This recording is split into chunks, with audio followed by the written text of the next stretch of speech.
and welcome to episode 69 of Did You Bring the Hummus podcast. I'm Kimberly, your host, and I am super excited to be here with you today.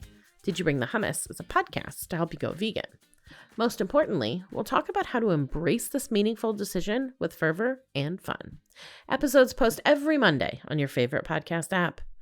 Before we get started, I have one very important question for you. Did you bring the hummus?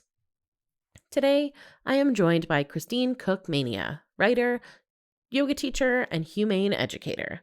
Christine has devoted herself to a vegan lifestyle and studying its benefits to human health, the environment, and animals since 2005. Born and raised in Indiana, Christine holds a Bachelor of Arts in Journalism from Indiana University and a Master of Arts in Humane Education through the Institute for Humane Education in partnership with Antioch University New England.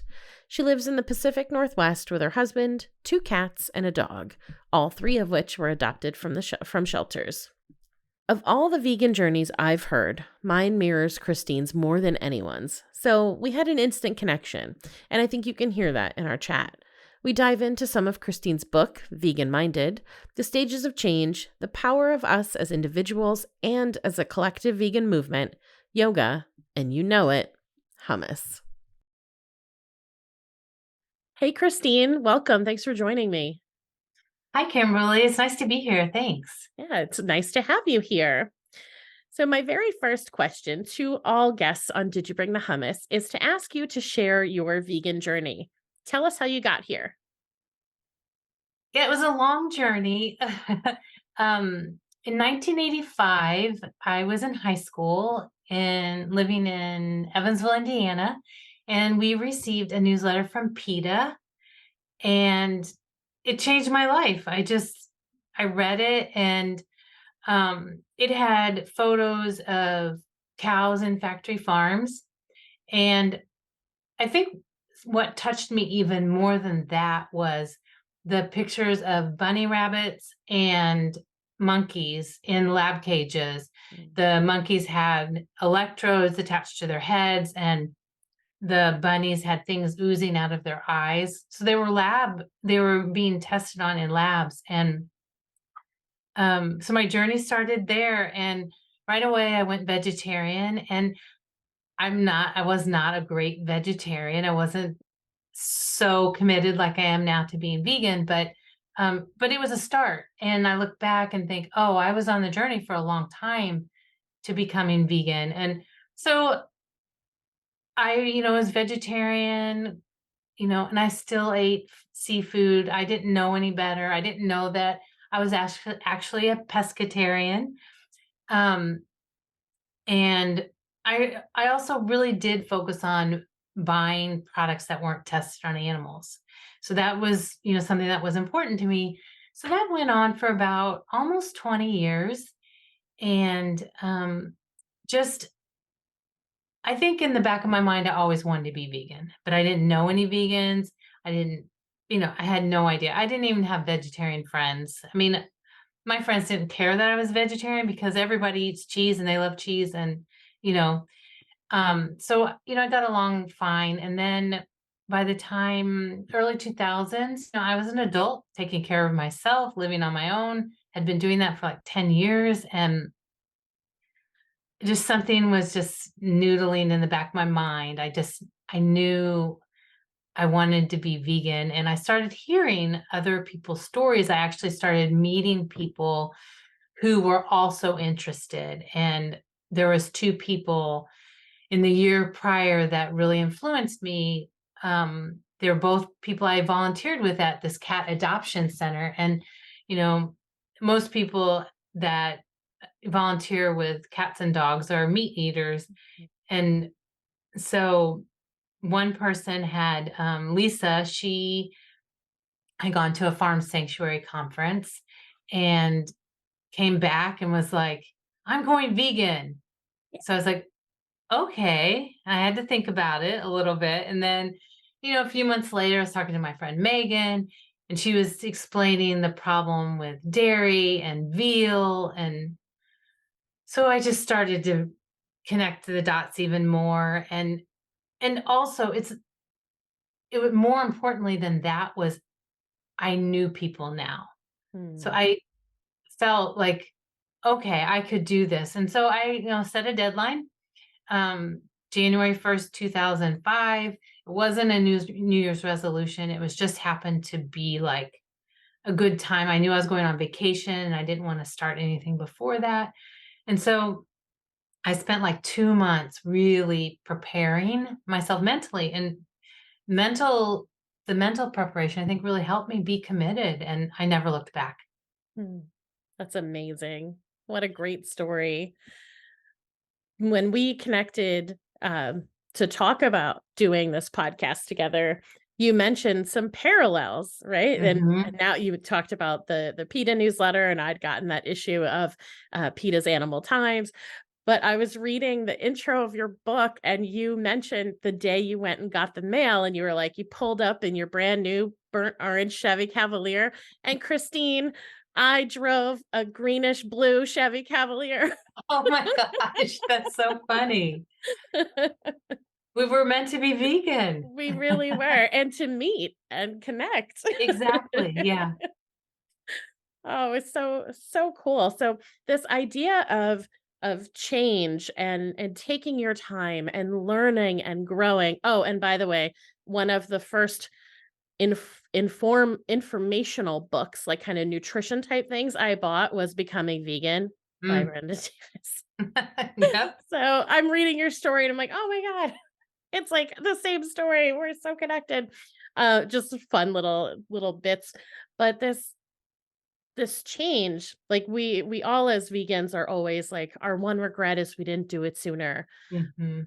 But how much easier does it seem to the people who are like, being vegan is impossible, when they hear that most of us didn't do it overnight Right. and we follow kind of these steps, whether we realize it or not, and we're learning and we're growing. And you actually, if you don't mind just getting right into this, you mention the stages of change. Can Mhm. you talk about what that is and what that looks like?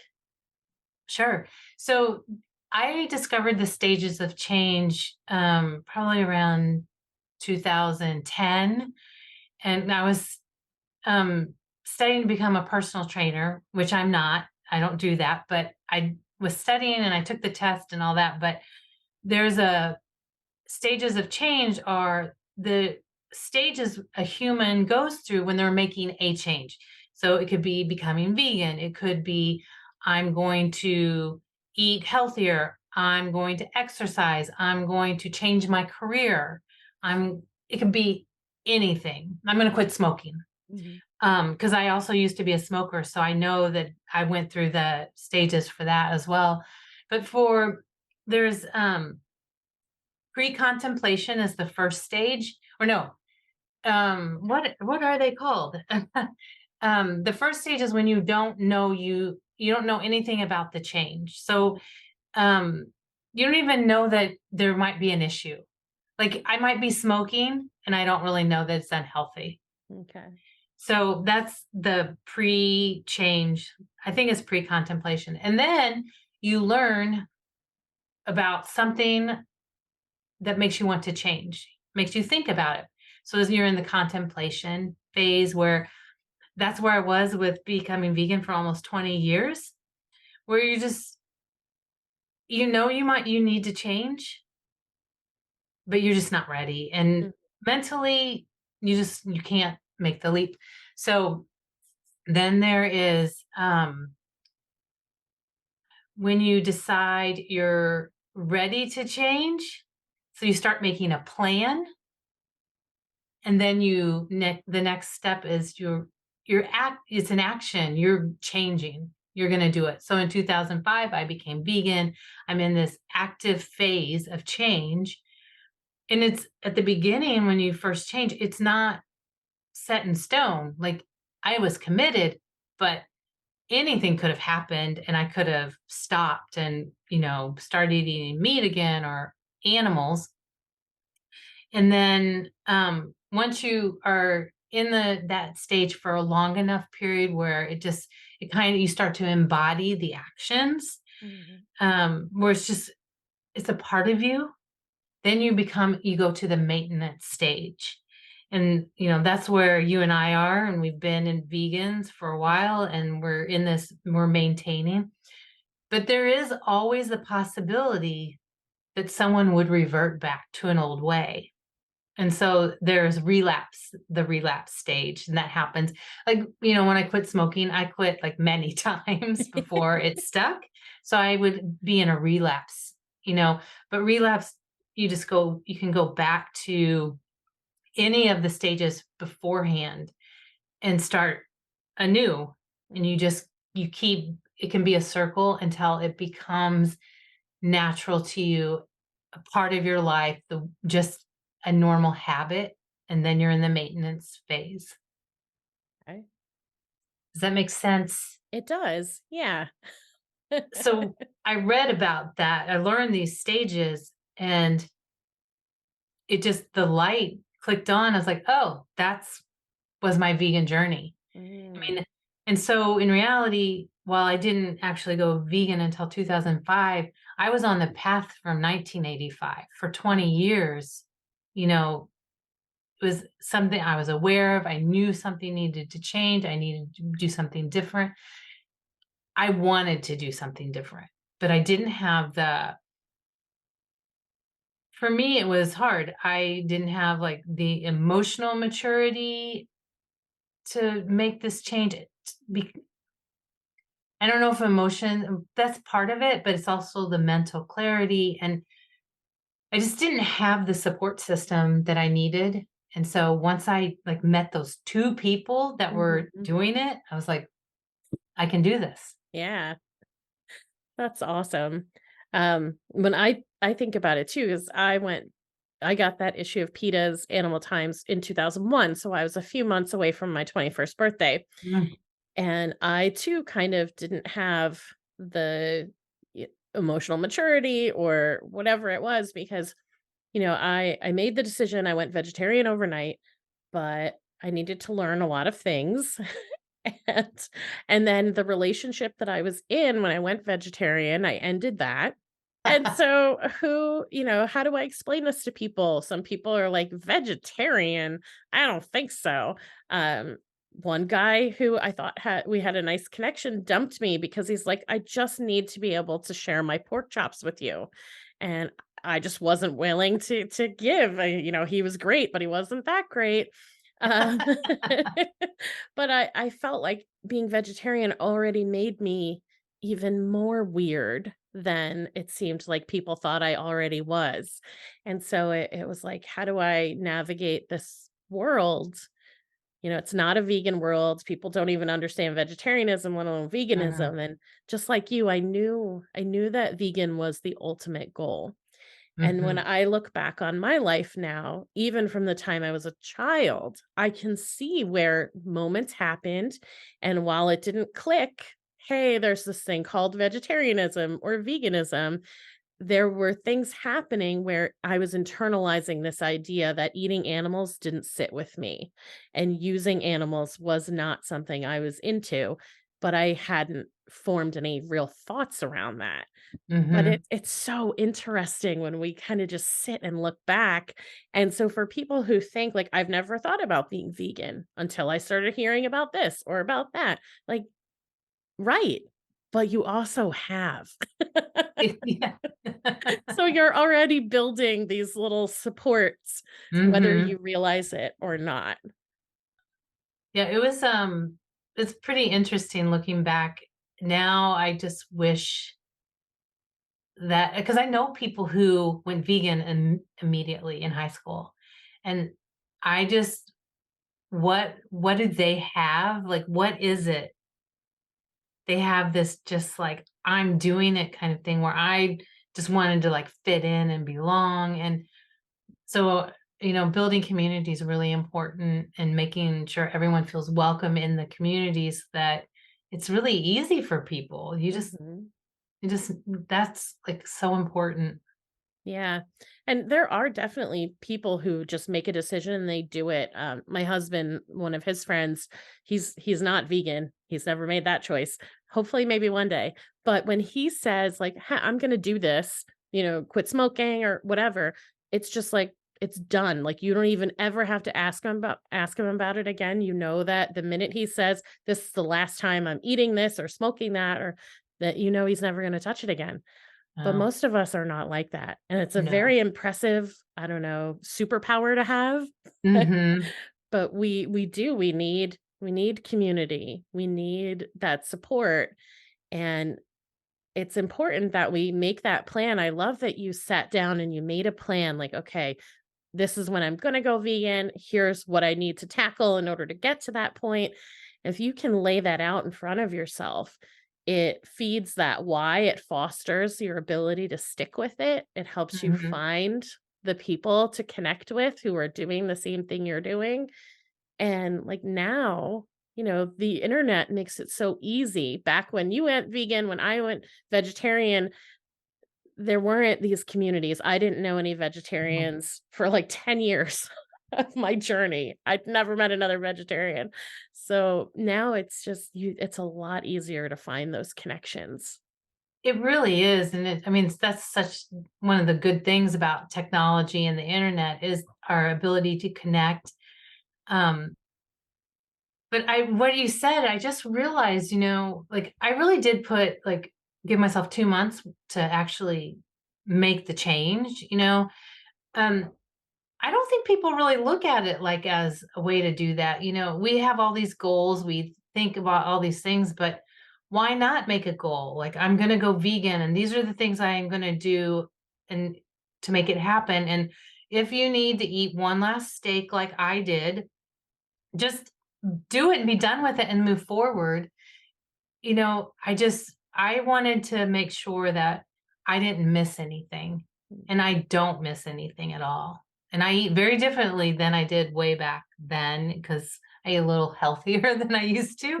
But I'm getting up. I mean, I'm 55 now, so I really like think about all of that. And why not make a goal? Like, I'm going to do this. Mhm. Do you remember kind of what you focused on in those 2 months? Was it more learning what you're going to eat, or was it more like the mental and emotional stuff? It was, I think, a combination of both. Well, it was what I was gonna eat, what I was gonna wear, Yeah. because I lived in Chicago and I had wool sweaters, down coats, Mm, leather boots, all,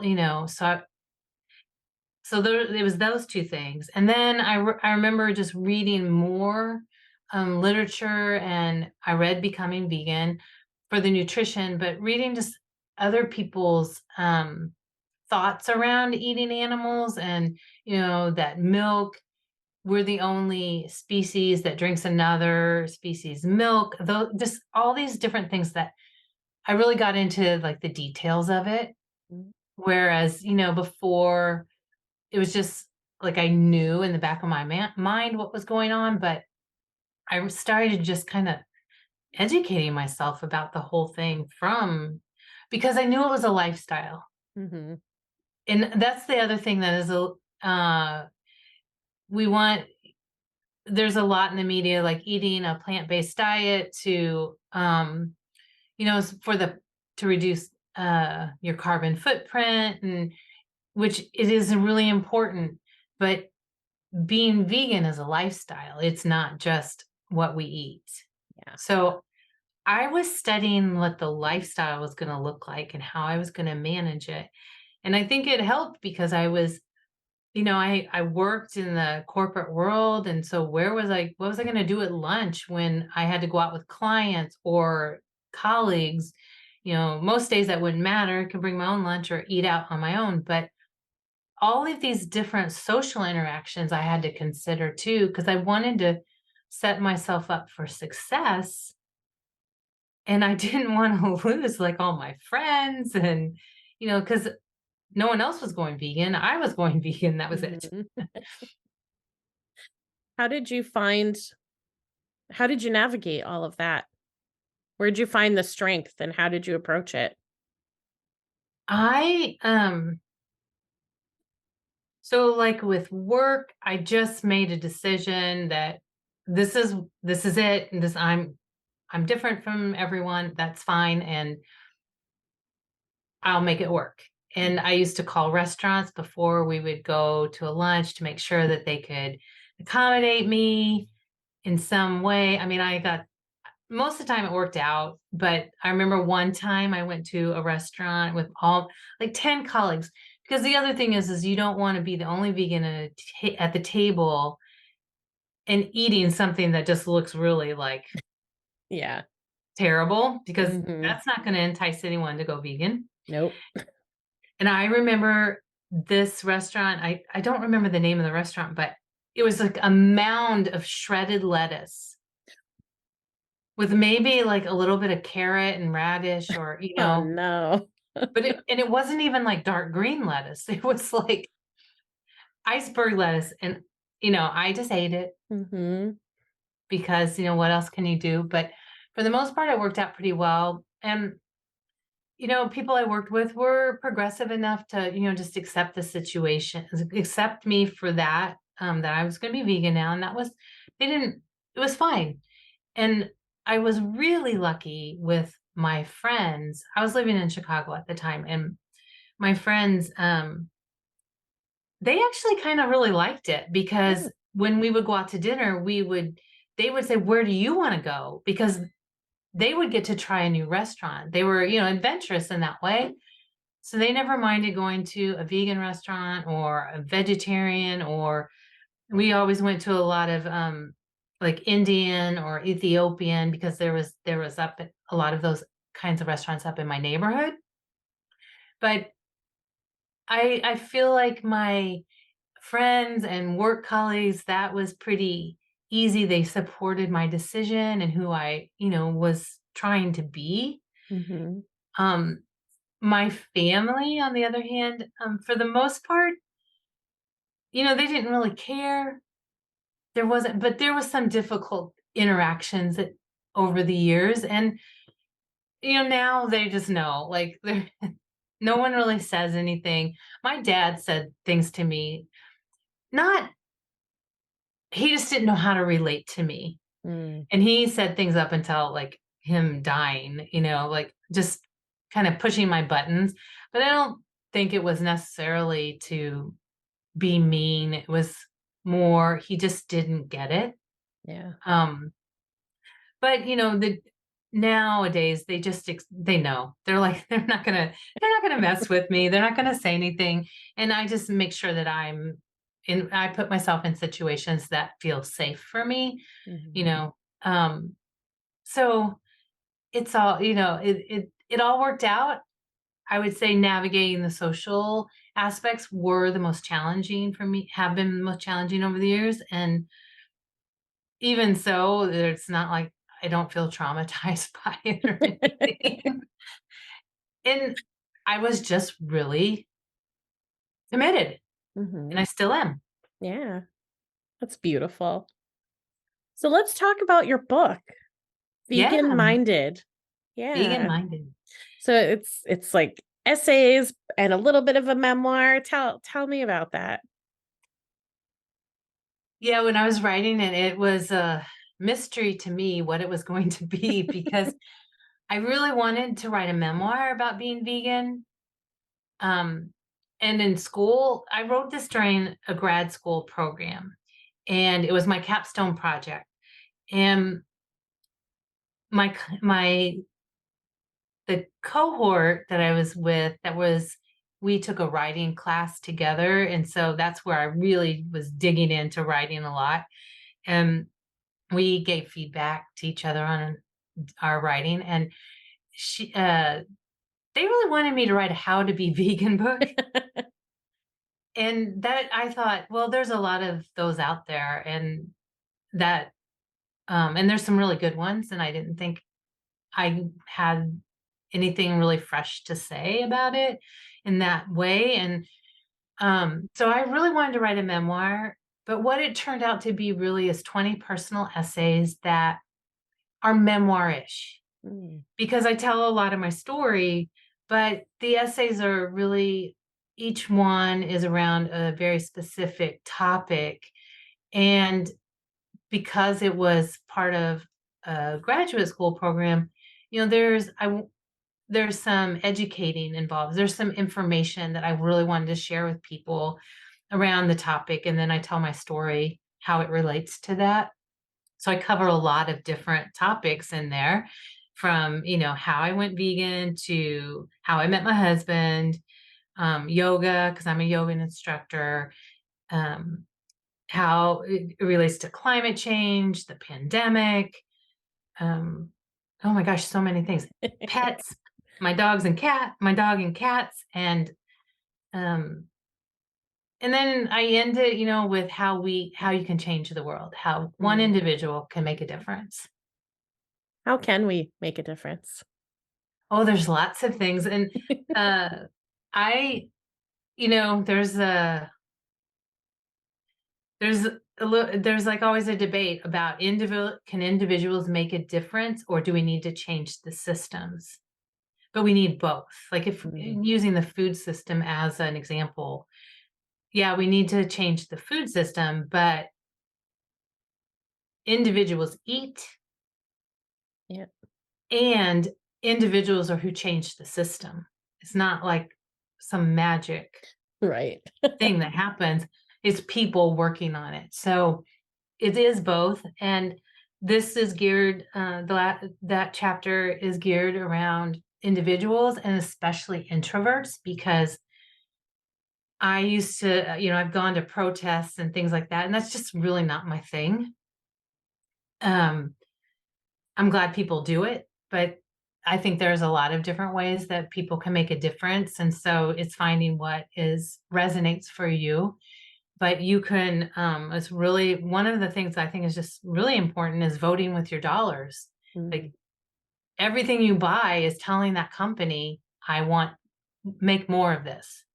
Um, and so with meat or dairy, eggs, or leather shoes, or all the things, we're telling, what we want to buy. So individuals can definitely make a difference there. Um, you know, writing your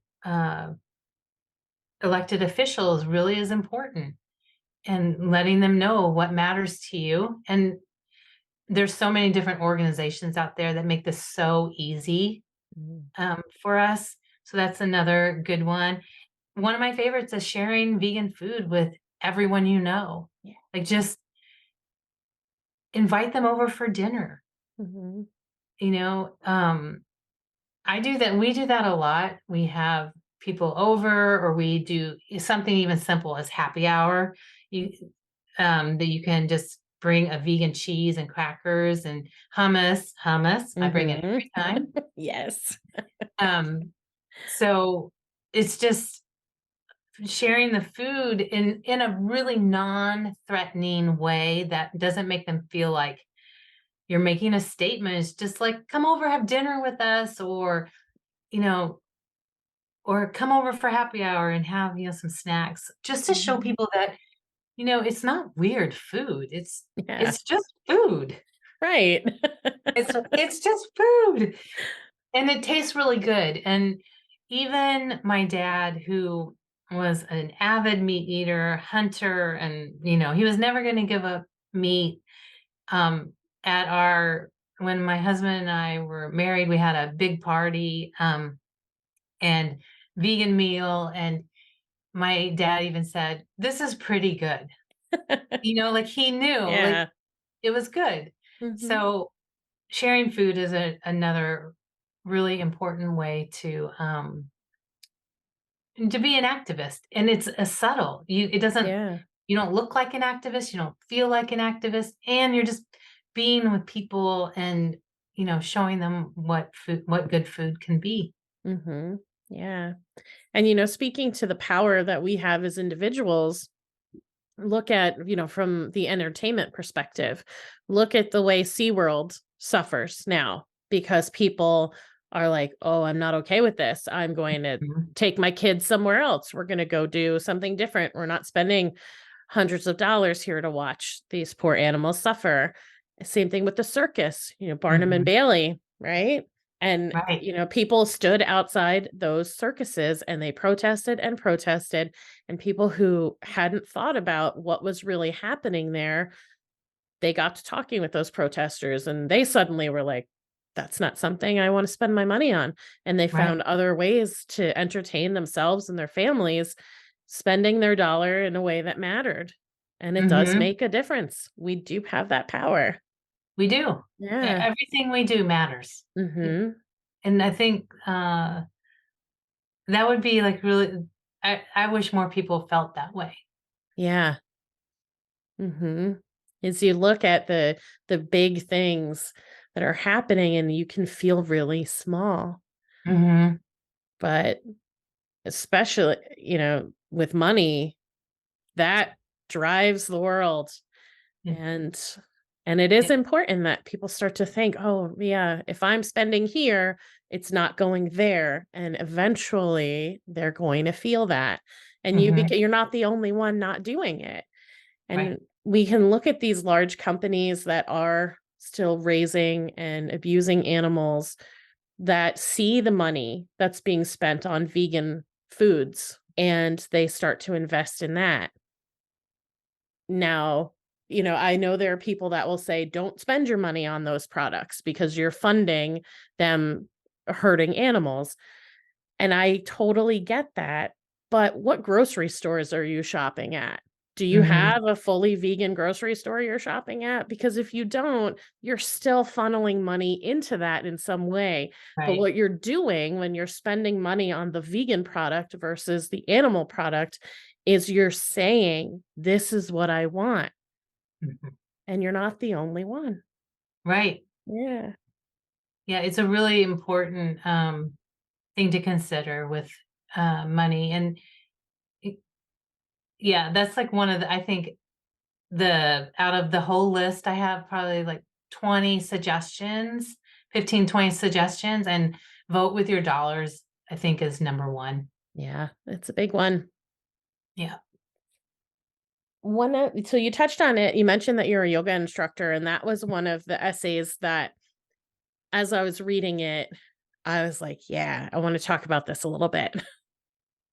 Because earlier this year, I interviewed Chef Adam Sobel of Cinnamon Snail, and he too, he's not a yoga instructor, but he is very invested in yoga. It's very important to him. He's lived in India and studied, and we talked about how there seems to be a disconnect where there are a lot of yoga instructors and just people who yoga is a significant part of their life where they still are consuming animals. And so I'd love for you to talk about, because you're the yoga expert here, I'd love for you to talk about ahimsa, what that means, why it matters, and what this disconnect, why I'm mentioning this disconnect. Hmm. I'm going to preface this by this is my interpretation of everything I've studied and read as a yoga instructor. But from the 8 limbs of yoga, that's it starts with yoga philosophy. So in the Western world, we think of yoga as just this practice on your mat. You're doing all these poses, and it's very fitness oriented a lot in the West. But there's actually a whole philosophy around it. And ahimsa is the very first yama, which is so the of the 8 limbs, there's the yamas and niyamas, and those start the 8 limbs. And the first yama is ahimsa, which means non-harming.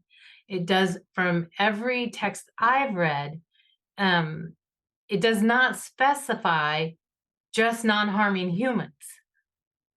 It is non-harming, Hmm. period.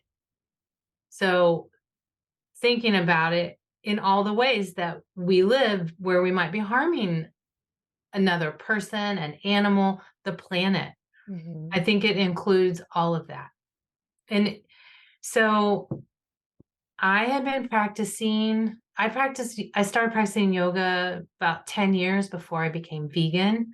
And I really feel like it influenced my decision to go vegan Mm. because, I had read yoga books. I wasn't a teacher or anything. I was just practicing and just educating myself a little on, what is beyond, yoga is this big thing, but it's more than, going to a studio, practicing on the mat. I knew that if I was really going to practice ahimsa, that I would need to be vegan. And I wasn't. So it was like this whole disconnect for me. And then I went vegan, and then a few years later, I started studying yoga to become a teacher. And really, I wasn't planning to be a teacher. I really just wanted to study yoga because I think it's a beautiful practice. I think the philosophy is really beautiful, and it just has so much to offer humans Mhm. in a way to practice discipline. I'm in a training now, and the teacher said it's the discipline of freedom, because it really it just kind of sets out, like, if you are living in this way, then I feel like you're just a good citizen. Mm. It's kind of one of those things. And so the Yeah. ahimsa piece was really important to me. And um, most yoga people I know are not vegan. Um, there are, of course, vegan yogis, but most of them are not. Like, yeah, last Wednesday, after I got done teaching a class, the students in the class, we're all like, saying goodbye, whatever. And then they started talking among themselves, and um, one of them was talking about how they're going to smoke a turkey. They're going to do, happy turkey day. Mhm. That's like my pet peeve, Yeah. is saying that. Um, but and so like, that part was like, that was hard for me that day, because I was just like, I need to bring more of the philosophy into my own class so that I could educate them in that way, just to Yeah. inform them.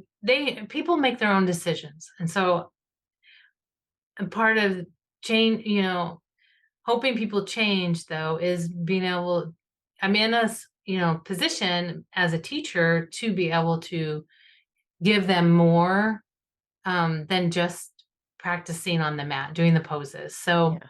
that's kind of my lesson for myself, is that to bring the philosophy into the class and targeting it on a himself, if I may. But it's all of it. It's very, it's important to me. And I think uh, there are a lot of vegan yogis, and it's important to them. And um, we can make a difference in that way by being a voice. Mhm. I thought it was interesting too that you pointed out that there's kind of this alternative way of viewing ahimsa where it's like, well, like using veganism as an example, right? Like, veganism is just too hard for me. And I feel like it would be a lot. So if I'm practicing non harming, I've got to start by not harming myself. And Hmm. being vegan would be hard, which would be harming myself. So I'm practicing ahimsa by not being vegan. Man, aren't we capable of just justifying anything we want to? We definitely are. The spin's crazy. Yeah. Um, yeah, I've been to many classes that talk about ahimsa, and the teacher will say, you have to start with yourself. And the thing is that, so the yamas and the niyamas, I don't want to get too technical here, but the Yeah. yamas are about how we behave out in the world. So Mhm. that's, ahimsa is non-harming of other people, animals, the planet. And the niyamas are our own behaviors. So that's more self-reflective. And um, there isn't my interpretation of ahimsa is not about my own self-care. Mm. And but turning that around, perhaps ahimsa, because you're doing good out, you're, being kind out in the world, not harming others, maybe Mhm. you are practicing self-care, Yeah. because taking care, so it's like, because we are all connected. So if you're taking care of others, you're taking care of yourself. Mhm. And when we are people who have been told we're sensitive, or people who have grown up loving animals, and we felt kind of weird or off, or like we didn't fit in the world, and then we find veganism, and all of the sudden everything aligns. Hmm. If that's not the ultimate self-care, I don't know what is. It's true. I mean, it does everything. It just has everything aligns. I love that. Mhm. Yeah. Perfect. That's how I felt when Yeah. because I had, been like on and not, I don't want to say on and off vegan, because I don't think you can be on and off vegan, but I was living very much like a vegan, but then would start eating cheese again or whatever. That was my kind of vegetarian journey for like 14 years before I went vegan in 2015. I always felt better during those times when I was vegan, living that way. And then when I finally was like, enough already, and I just did it, then it was, I don't know, like in a movie when the heavens open and you hear that, ah. it, it just, yeah, I felt better about myself. I felt better about who I was in the world. I had more confidence.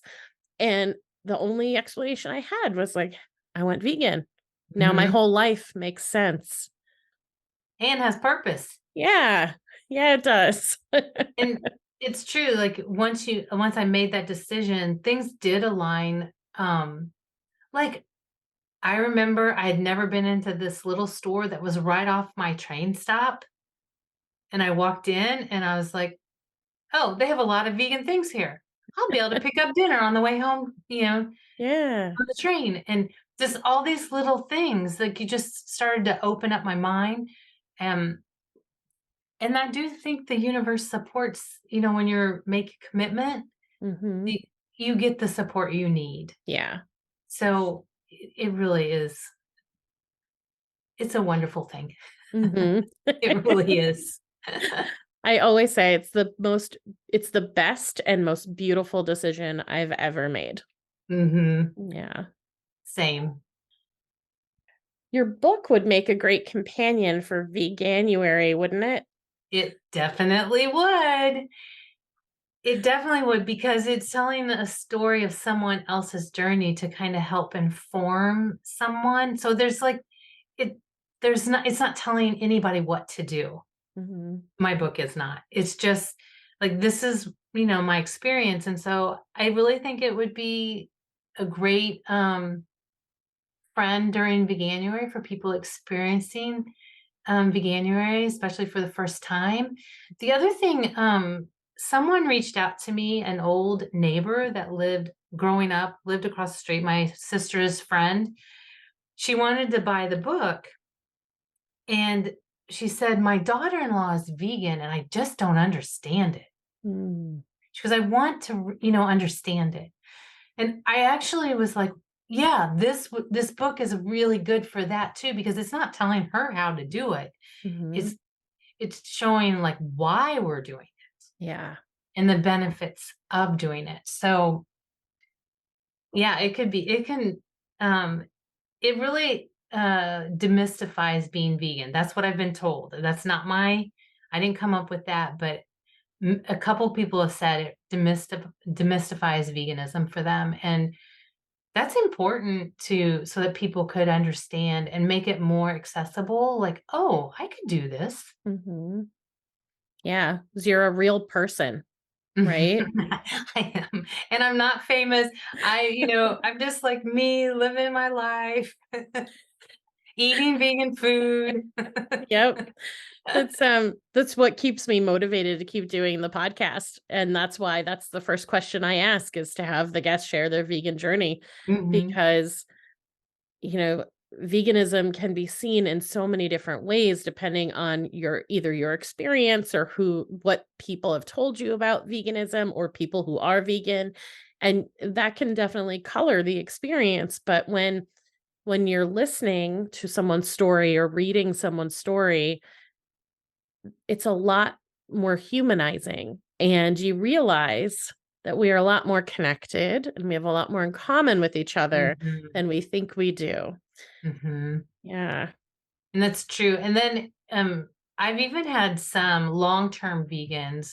I'm thinking of one in particular. She's someone who went vegan in high school, like, she learned about it, and she's been vegan for a long, long time. I aspire to be like her because she's just like, I just don't make decisions in that way. But anyway, she read my book and she read Vegan Minded and said, I was skeptical that I would learn anything. I've been vegan for a long time. And she's like, I did learn things. And Mm. so, um, while I would love for it to reach non-vegans, to encourage them to be vegan. I think vegans will enjoy it also. I agree. As a vegan who is reading it, I agree. It is it's a great story, and it's interesting. You definitely will learn things. And I think, kind of thinking about yoga, and I'm a yoga practicing yogi as well, not a teacher, but I love doing it. It's brought so much to my life. This idea of approaching with a beginner's mind. Hmm. So it doesn't matter how many times I've been on the mat, it doesn't matter how long I've been vegan. There's always a way to come to something and go, what can I learn today? How can this feel different or be different? Or what have I never noticed before? Right. Yeah. That's a really good point. And every day is different. Hmm. So that's the beginner's mind. You just show up Yeah. Yeah. and do it all over again. That's right. Being open to learning, Hmm. no matter what. Like, we, even those of us who are experts in our fields or have been studying or doing something for longer than we care to remember, there's always a different perspective, a new way, or something new happening. I've learned things every day. I just the episode that went live today with Kathleen Gage, she mentioned, she was talking about cruise ships and what she Mm. learned about how cruise ships are damaging. And um I had always just thought about the waste and that Mhm. kind of stuff. And she talked about the sound that it makes and how disruptive it is for the creatures that live in the water. And once you hear that, you're like, of course. Mhm. But I think that it isn't the first thing that you think of No, always, it's not. and so it's just, even now, years later, years into my vegan journey, it's just always something new to uncover. There is, and I remember probably the first thing. I'd been vegan for a while, and so I thought I had it down. Mm. And I've always done art, like, in some form, and I it comes and goes in my life, but I've always been creative. And one day I pulled out my paints and my paintbrushes, and I realized, oh, I bet these aren't vegan. Mm.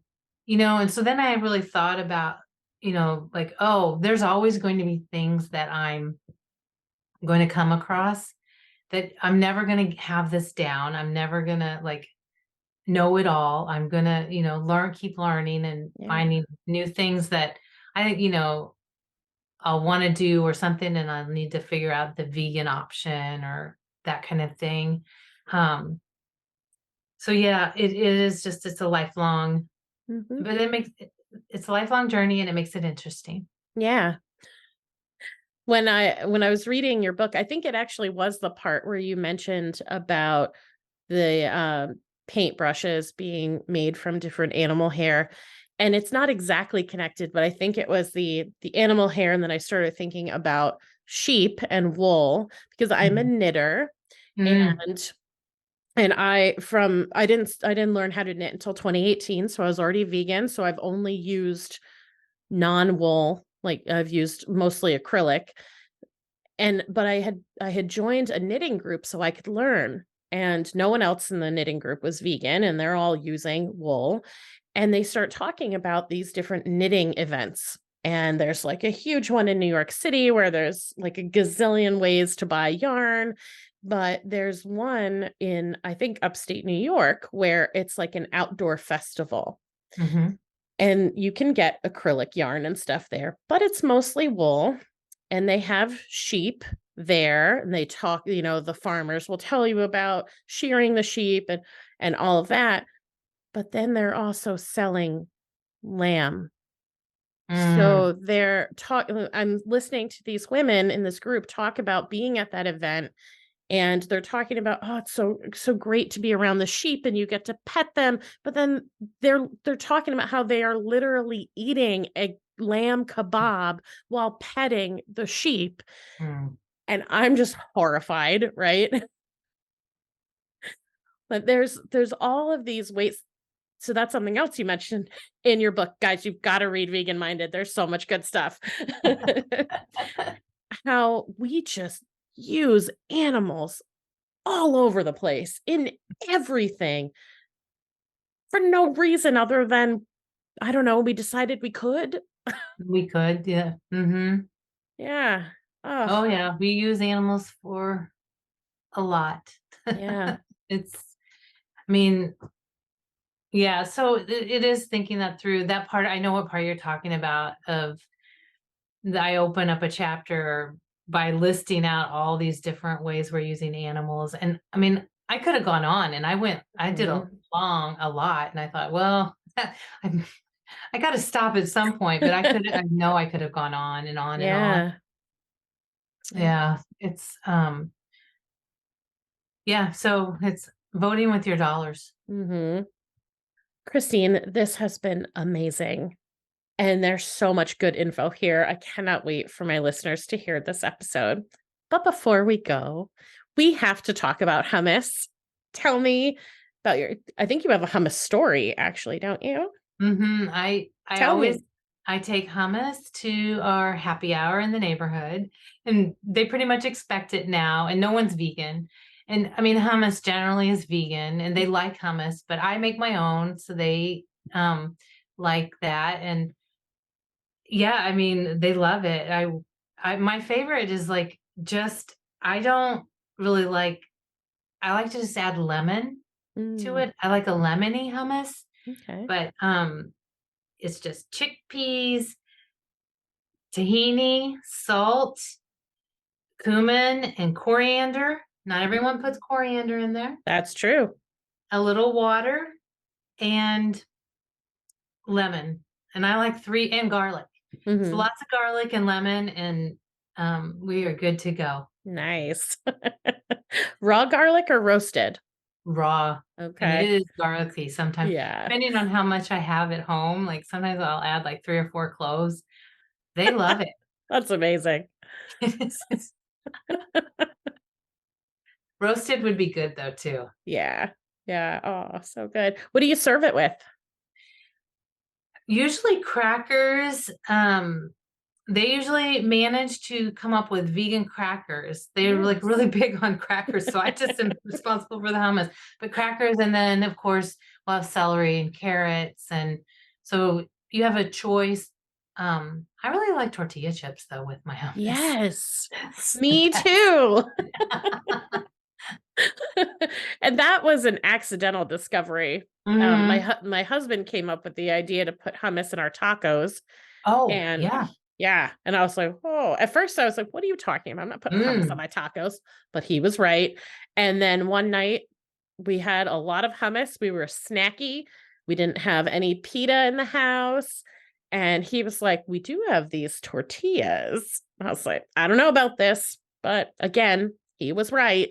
So Mhm. Oh, good. yeah. And I'll put it on, in burritos with refried beans. You know, Mhm. I just if we have it some in the fridge, I'm like, "Well, we're just gonna add that because 'cause that'll just add more flavor." It's really good. It's Yeah, very versatile. it is. Yep.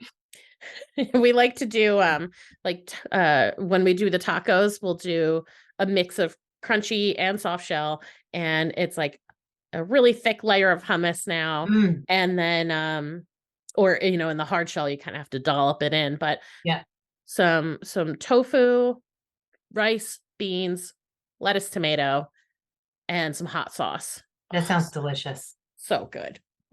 So good. Christine, thank you so much for being here with me. I really Thanks for appreciate your having me. time. No, thanks for having me. I appreciate the opportunity. It's so nice to talk to you. Yeah, you too. The new friend. Yes, definitely. That's what it feels like. It Thank does. you. Yeah. Thank you. Welcome back. I'm diving into the Yoga Sutras after my chat with Christine. I need to dig into the yoga philosophy more. I love my time on the mat, and Christina's got me thinking about how I can further deepen that experience. In the show notes, I'll include the stages of change that Christine mentioned, so you have those as a reference. To connect with Christine, visit her website, christinecookmania.com, and find her on Instagram and Facebook at Vegan Girl Next Door. You'll find these links in the show notes. I hope you found this episode helpful and inspiring. Please subscribe to the podcast so you never miss an episode. And if you're loving it, please give Did You Bring the Hummus a 5-star rating and leave a review. It's an easy way to keep supporting the show. Be sure to share these episodes with your friends. If you're finding something good here, they will too. If you're a vegan or know a vegan who would be a great fit for the podcast, follow the Be a Guest link in the show notes. Fill out the quiz, and I'll be in touch. I also have a freebie on my website. Sign up for my mailing list and get a PDF of 3 amazing vegan recipes. Follow me on Facebook and Instagram at Did You Bring the Hummus? Visit my website, didyouBringTheHummus.com, for more information about me, updates on what I'm working on, new podcast episodes, and all things vegan. Finally, I would love to hear from you. What do you need help with? Is there a topic you'd like to hear covered on a future episode? DM me on Instagram or send me an email at didyouBringTheHummus@gmail.com. Thanks for listening.